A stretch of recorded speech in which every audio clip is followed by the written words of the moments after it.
special guest this morning, and his name is Mr. Walter DeForest. Please explain why you are here, Walter. Why am I here? Okay. Well, I came to Edinburgh from New York City with a show. I'm in the Free Fringe, and I am doing a Guinness Book of World Records challenge as a publicity stunt, I guess you can call it.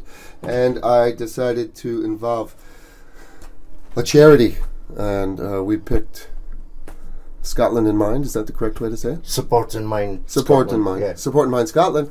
And so it's just been wonderful. And I just drew your portrait very quickly. Yeah, I have a beautiful portrait. You should see this. I'm going to get a picture of it and post it on Facebook and all my Twitter accounts so everybody can see it.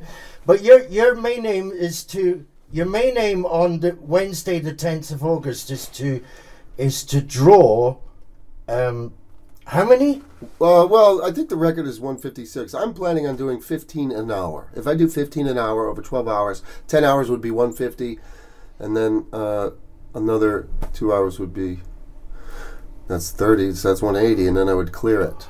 Now it's 12 hours, so I might come under. So have you been up to the Royal Mile to see what it's like up there? Of course. First of all, yeah. Yeah, I did. I did a 20-minute set on the upper stage. They have like 3 stages: upper, middle, lower.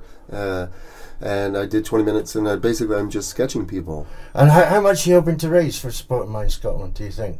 I have no idea. No idea. You're just going to go with it. Yeah. I don't think money. I think from my heart. Good. And I think if I do that, and that's truly honest, in the creative process, you have to trust yourself. And you're from New York, right? Yes, I live in New York. And it says here you suffer from depression yourself? Oh, so yeah. I make a joke about it. People look at my beard and they go, "How did you grow that?" I said, "Depression. I actually didn't leave the house for a couple weeks. You get overwhelmed. The life choice that I made to be an artist, sometimes the jobs are few in between. And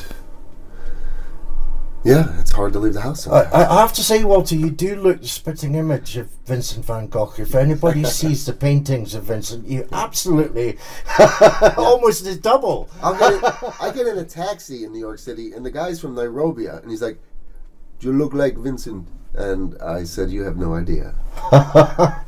And so have you done much charity work before? No, I haven't. Oh, okay. Like I have recently. I've been doing free, because all my portraits are free. Out of the spirit of Vincent, I want to give people free portraits. I don't want anybody to be denied art. Some people give me some money. It does cost money for supplies or whatever. Some people just say thank you, and some people are very touched just from a piece of art because they had a rough day, possibly.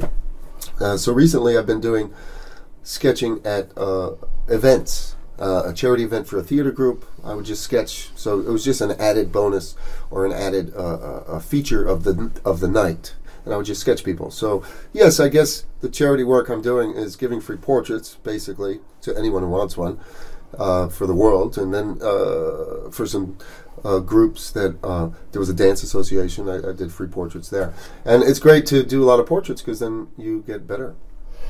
And how long have you been painting for then? Well, I've only been drawing for a year. Oh wow! I drew in high school. That was 30 years ago. I took 4 years of art in high school, which is, you do clay, you do painting, you do drawing, you do everything. So and how did you find out about Support in Mind Scotland then?